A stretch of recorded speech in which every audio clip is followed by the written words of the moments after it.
Hey everyone! Today we're going to discuss the secrets, Easter eggs, and some other references you might have missed while watching the newly released Lightyear. If you haven't watched the movie yet, press pause, watch it, and then come back, because we're going to discuss some spoilers. If you like the video, be sure to leave us a like and subscribe to the channel to not miss out on any future content regarding your favorite animation movies. Without further ado, let's get started. In the Toy Story movies, you can't isolate Buzz Lightyear from his Space Ranger costume. Even after taking a few minutes beyond the bubble headgear in Lightyear, Buzz has seemed to become the most himself when he's decked in the Green Galactic Alliance costume. The Space Ranger outfit certainly appears in a few successive variations all through Lightyear, with the original version from the early part and the enhanced version in the final episodes being the two key ones. They both seem to have a lot of details from Toy Story that longtime enthusiasts will doubtlessly acknowledge. The Lightyear suit is an exact reconstruction of the toy under the three vibrantly colored knobs on Buzz's chest slab, one of whom is again and again used to stimulate stealth mode, and the wrist networker he's clearly talking in and out of is much more than a bumper sticker this time about. Or, at the very slightest, the latest design shown at the end of the movie is. The slightly older outfits have a forearm beam of light and a big red tab rather than a switch on its front, which is brought to light to be the despicable surrender button.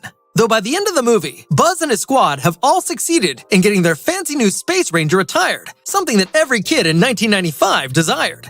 Buzz Lightyear is an awesome gadget, as the Toy Story films repeatedly tell us. He has karate chop action, a beam on his forearm, and a flying launcher. All of these special capacities have been used in Lightyear, with a few of them being extremely crucial. Buzz exhibits his karate chop action across many places all through the film, which expresses a much more powerful and flexible gathering of fighting skills. His forearm beam is not included in the old Space Ranger costume prototype, but in the third conduct, Buzz mixes it up by attaching a relatively small handheld laser pointer to his forearm for convenience. The instrument comes in useful all through his struggle with Zurg, and when the fresh Space Ranger outfits are disclosed at the end of the scene, they all have forearm laser beams assembled along. Pixar retains Buzz's flying wingsuit hidden for a large percentage of the movie. Buzz only jumps the flippers to assist keep the vessel on track as the rest of the players rejoin the surroundings in their ship. Everything continues to work out. However, the re-entry could be categorized as plunging with aesthetics. Alicia Hawthorne is a hugely important secondary character in Lightyear. The Lightyear movie introduces her as a Star Command soldier and Buzz's workmate.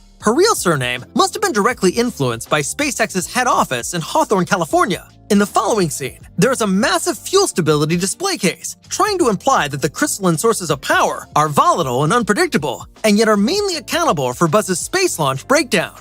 Pixar is well known for parodying Star Wars in its Buzz Lightyear narratives. Zurg is primarily a big, ridiculous magenta Darth Vader with the designation of Emperor Palpatine. And if you started to think Lightyear was the final stage of Buzz's Star Wars quotes, you'd be totally incorrect. The big one in Lightyear is much less evident than those in the Toy Story movies, but that should be noticeable to fans of both installments. Socks, Buzz's cyborg cat buddy, can converse with multiple operating systems via connector on the edge of his tail. When he commences hacking, his head starts spinning 360 degrees, and he begins in earnest to mumble beep bop repetitively. It's hilarious, if simple, choke, and it appears to be a direct link to R2-D2's own cybercrime behaviors in Star Wars. While R2 may not be the only famous sci-fi machine to decrypt into computer networks, how Socks appears to be going about his job and the noises he creates are virtually identical to the robot in specific. Seems like each and every galactic hero probably requires a robot partner with a USB connection.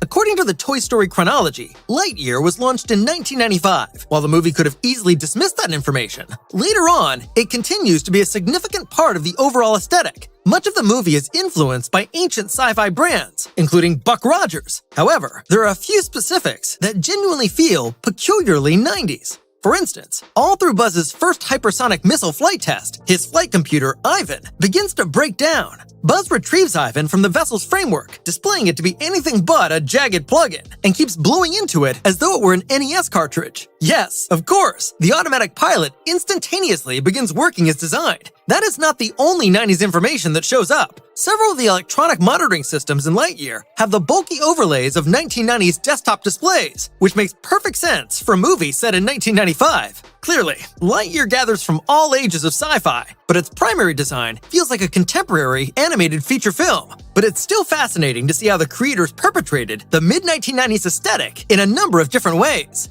There are a lot of dialogues in Lightyear that are elevated straightforwardly from the Toy Story blockbusters. Some of them seem to be evident to anyone who has seen the earlier movies. For instance, at the beginning of Lightyear, while Buzz and Alicia are investigating the alien globe, Buzz publishes a task log trying to comment on the scenery, monitoring that the landscape appears to be uncomfortable. Of course, in the initial Toy Story, he says exactly the same thing while strolling about on Andy's bed. There are so many of these little reference points all through Lightyear. Masterpieces like, "I'm Buzz Lightyear, I'm always sure," and "Not today, Zurg," will actually stand out to everyone who pays heed to them, and they add a soft finish to the movie by integrating it with Toy Story. It's interesting to see how the toy Buzz takes inspiration and personality characteristics from its fantastical self, and the innumerable buzzwords are a great way to showcase this.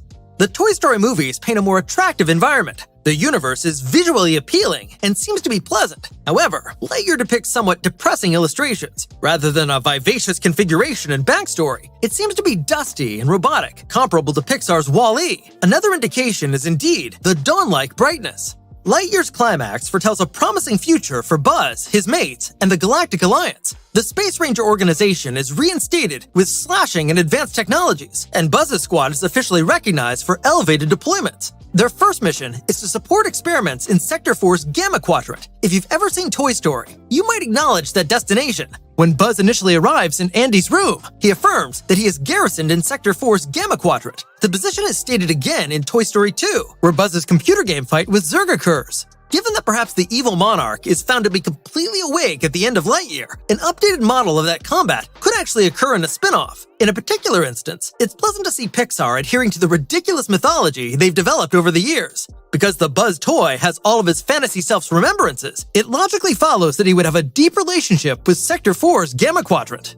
Much of the plot of Lightyear tends to revolve around crystallic fusion, the sci-fi procedure through which Star Command and its representatives accomplish hyperspeed in their space vehicles. When Buzz and the other inhabitants of SC-01 collapse at the start of the movie, their old combustion nucleus are torn down, attempting to force them to try out new things with the available materials in the desperate hope of building a different one. It's a decades-long method that entails Buzz falling short of multiple studies with crystallites that are just fractionally off. Eventually, his machine partner, Sox, emerges with the perfect workaround, leading to the establishment of a comprehensive crystallic fusion center. Of course, crystallic fusion was always a core component of Toy Story mythology. In the original movie, all through Buzz and Woody's first discussion, Buzz presents a variety of questions to his prospective best mate, choosing to believe himself to have arrived on an alien world. In the naive hope of restoring his vessel, he ponders to Woody about readily accessible forms of energy. "Do you still use carbon fuels, or have you unearthed crystallic fusion?" he asks of Woody, who retorts, completely baffled, "We've got double A's." In the majestic framework of factors, this is a small thing entombed in a passing remark, so it's soothing to see Lightyear remain committed to the core principle in its own narrative.